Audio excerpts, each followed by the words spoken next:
Hey everyone, back with another guide video. This time talking about multi-platform support.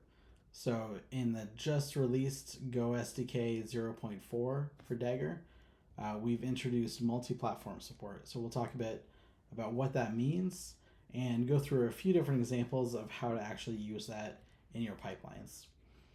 So real quick, multi-platform means that we're going to be building images that target multiple CPU architectures and operating systems.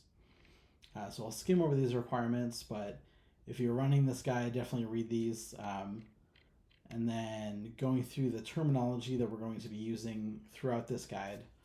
The term platform, when you say multi-platform, platform refers to a combination of OS and CPU architecture that any executable code may target. So, for example, that may be like a Linux x86 or a Darwin ARM64. These combinations of OS and CPU that are relevant for these compiled binaries. And then registries compatible with OCI image spec will allow you to actually push multiple images that target different platforms as one manifest. And so that when I'm running a system with a container runtime and I pull an image, I can look at that manifest and know which of these multiple images is the appropriate one for my system. Emulation refers to this method of running this layer above my architecture that pretends to be a different architecture than what my system is. And so because it's an additional layer, it's typically quite slow compared to a native execution, but it allows us to build things for systems other than our own. And then cross-compilation is similar but different, right? In cross-compilation, we're actually telling a compiler to say, hey, build this program for this other architecture other than my own, but we're not actually emulating that in any way. And so you'll see how this comes into play later on in these examples. So this first example, we're going to pull images and execute commands for multiple architectures. So let me copy this into my editor, and then I'll move this to the side and kind of go down to the description here, and we're going to walk through this. And so if you're not familiar already with the Dagger Go SDK, definitely go back to our Getting Started guide or our more introductory material to familiarize yourself. I'm going to kind of skim over the basic parts and just talk about the multi-platform parts. So in this example, these are the platforms that we're targeting. So again, platform is this combination of OS and CPU. And so we've got Linux AMD 64, aka x86 64, Linux ARM 64, aka ARch64, and Linux S390X, aka IBM S390. So for each of these platforms, we're going to iterate through and create a container. And normally when you create a container, you just have these empty parentheses after container, right? But in this case, we're going to pass in some container options. And we're going to pass in a platform, right? Because we're iterating through these platforms, you probably could have guessed. We want to pass that in. And so that when we create a container, this container is going to be for that platform. So that means, like I said earlier, we have these manifests of multi-arch images, right? So we've got this container, and so when I say container.from and pull this Alpine 3.16, it's going to go out and look at Alpine 3.16 and find the one that lines up with this platform. And so within this loop, I've now got 3 different versions of Alpine, and on each one, I'm going to execute uname-m. And we're just going to print that out and print out the output of uname. So we've got this saved. Let's go ahead and run it.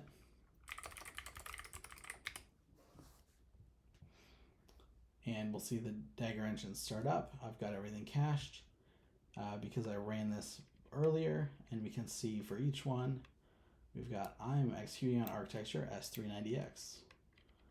We go out further. I'm executing on architecture ARch64. And then up here we have one for x86-64. Cool, so we saw kind of simple way of like pulling a container for each architecture that we want to look at.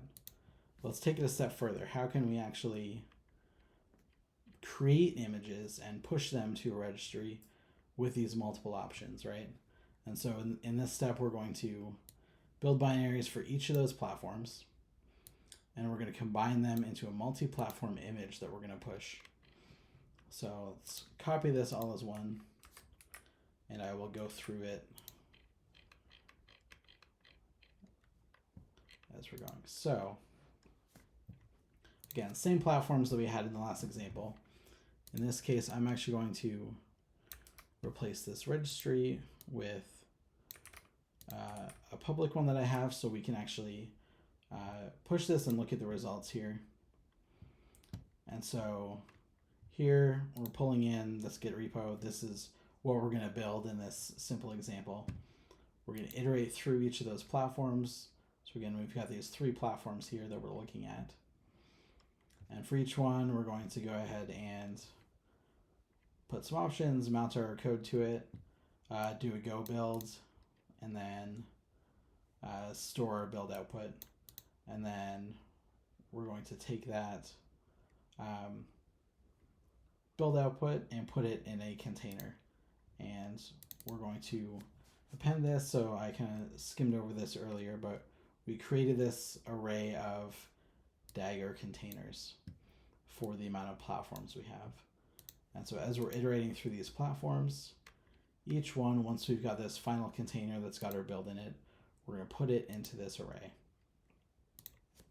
Now at the end here, we're going to actually get a new reference to a container and say publish. And so here's the image repo that we looked at. Again, it's pointing to one that I actually have. And in our publish options, we're going to pass in that array of all of these containers that we've built.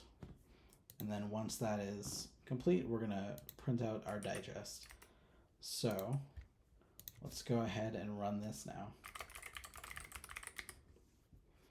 And so again, it'll go through each of those 3 architectures, build images, and push them. So now we've pushed this manifest. And so if I say Docker build x rules inspect, and we'll put this specific manifest, we can see we pushed each of these different platforms rather that we were targeting. Now if we go one step further, again, that emulation, when you're actually doing that go build within the emulation, so again, our Golang container that we were building in was on that platform that we were targeting. So we didn't pass in any cross-compilation options. So like we mentioned at the beginning, emulated runtimes can be quite slow because they're not using your native architecture, and so there's lots of things happening for each instruction that you're doing.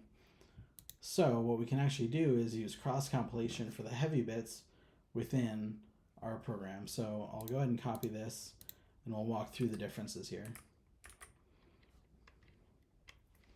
So in this one, it starts out the same, and again, let me copy my actual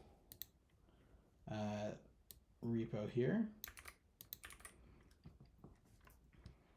And then we have this little helper function to let us get the architecture.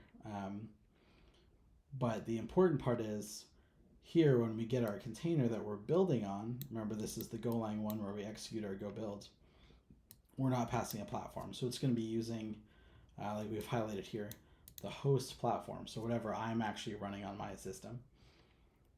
And then with that container, we're still setting the same environments where we're also passing these cross-compilation options. So we're setting these environment variables, Go OS, Linux, Go Arch, and then the architecture of that platform. So if we go back up to the little helper function, we're going to get that second bit of that string there that we put together. So for each of these, now we're going to be cross-compiling for that specific platform. And then with our build output, we will put that in a container that is actually that platform. and put that in our variants that we're then pushing just like we did in the last step. So again, the big difference here is that our build container, where we're doing lots of heavy computation, we're running that on the host platform. But we're then putting that build output into a container that is its target platform. And so now if we run this,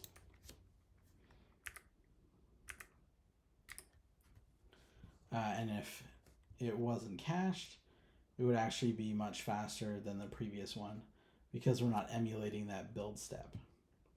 And so now, once again, we've pushed this manifest. And if we say, copied too much there. So if we say